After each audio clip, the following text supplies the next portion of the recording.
Adani SEBI వ్యవహారంపై joint parliamentary committee వేయాలంటూ దేశవ్యాప్తంగా కాంగ్రెస్ ఆందోళనలు చేస్తుంది. ప్రధాని మోదీ అదానీ కలిసి దేశాన్ని దోచుకుంటున్నారని మంత్రి సీతక్క ఆరోపించారు.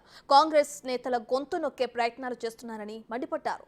అదానీ అక్రమాలపై ఎందుకు చర్యలు తీసుకోవడం లేదంటున్న మంత్రి సీతక్కతో మా ప్రతినిధి సాదిక్ ఫేస్ టు ఫేస్.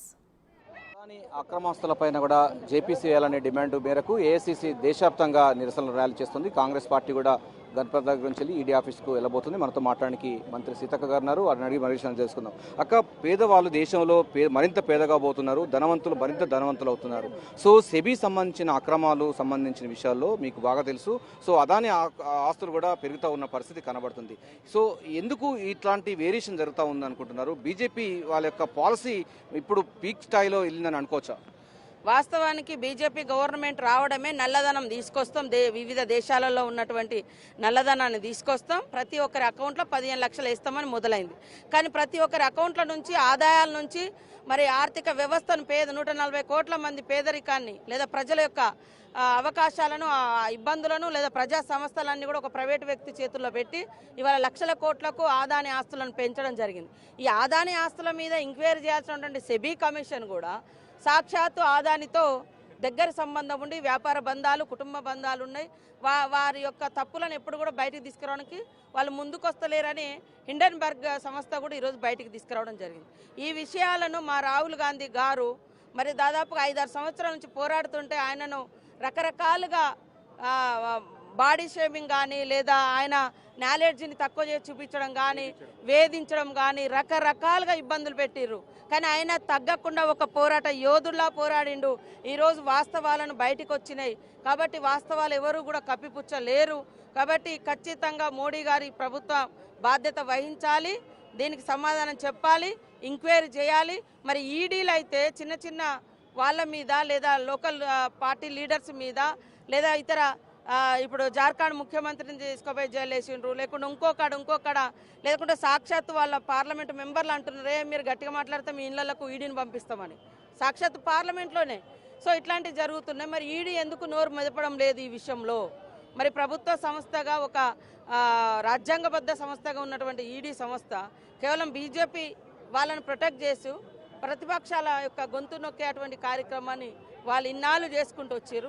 కాబట్టి దాని మీద పూర్తి విచారణ చేపట్టాలనే మా డిమాండ్. అంటే మొదటి నుంచి కాంగ్రెస్ పార్టీ అనేక సంస్కరణలు తీసుకొచ్చింది. సంస్కరణల రూపకల్పైనటువంటి రాజీవ్ గాంధీ విగ్రహాన్ని కూడా ఇక్కడ ఉన్నటువంటి ప్రతిపక్షాలకు సంబంధించిన బీఆర్ఎస్ పార్టీ వాళ్ళు కూడా వ్యతిరేకిస్తున్నారు. ఎట్లా చూస్తారండి ఈ సంస్కరణలకు వ్యతిరేకం? వాళ్ళు ఇంతవరకు కూడా ఈ అంశమైన జేపీసీ వేయాలని కూడా ఒక్క డిమాండ్ కూడా చేయలేదు. ఈరోజు దేశంలో ఉన్న ప్రతిపక్షాలన్నీ కూడా బీజేపీయేతర పక్షాలన్నీ కూడా హిడెన్బర్గ్ ఇచ్చినటువంటి నివేదిక బహిర్గత ఆధారంగా లేదా పూర్తి స్థాయిలో విచారణ చేపట్టాలంటే ఈ సమస్యను డైవర్ట్ చేయడం కోసము మరి కేటీఆర్ వారి పార్టీ కేసీఆర్ వారు ఈ యొక్క ఈడీ ఆఫీసుల ముందు ధర్నా చేయడాన్ని యాంటీ బీజేపీ ధర్నాలను పక్కదారి పట్టియడం కోసం పబ్లిక్ మూడు డైవర్ట్ చేయడం కోసము ఇవాళ రైతు రుణమాఫీ గురించి మాట్లాడతారు. రైతు రుణమాఫీ గురించి మాట్లాడే అర్హత వాళ్ళకుందా? ₹1,00,000 4 ఏళ్ళు తప్పించుకుంటే మళ్ళీ 40,000 వడ్డీలు పెరిగినాయి అని చెప్పే రైతులు అనేక మంది ఉన్నారు. ఇవాళ గతంలో చాలా మందికి వీళ్ళు రుణమాఫీ చేయలే. దాంతో అలాంటి రైతులు కూడా ఇప్పుడు మిగిలిపోయారు. ఎందుకంటే మన గవర్నమెంట్ తీసుకున్నది ఏంటి? 2018 వరకు క్లియర్గా ఉన్నటువంటి వాళ్ళే, 18 నుంచి పెండింగ్లో ఉన్నటువంటి వాళ్ళే మనం. కానీ 15 నుంచి వాళ్ళు వచ్చిన కాడ నుంచి పెండింగ్లో ఉన్న రైతులు అనేక మంది ఉన్నారు. అలాంటి సబ్జెక్టు వేరే ఉంటే దాన్ని మా మీద రుద్దుతున్నారు. కాబట్టి ఈరోజు కేసీఆర్ మీరు చేయాల్సింది రైతు రుణమాఫీ గురించి కాదు. దేశమంతా బీజేపీ వ్యతిరేక పార్టీలు లేదా బీజేపీయేతర పార్టీలన్నీ కూడా ఈ దేశ సంపద ఒకరిద్దరి చేతులలో పోతుంది అదానీ చేతిలోకి. దాని మీద విచారణ చేపట్టాలి, దానికోసం జేపీసీ వేయాలి అని పోరాడుతుంటే మీరేం చేస్తున్నారా? మీరు ఇవాళ మేము రైతు రుణమాఫీ చేస్తే దాన్ని పక్కదారి పట్టించి ఏదో రాజకీయ పబ్బం పొద్ది మోడీకి మేలు చేయాలనే ఉద్దేశంతో మీరు చేస్తున్న ధర్నా, అంతకంటే ఇంకోటి ఏం లేదు.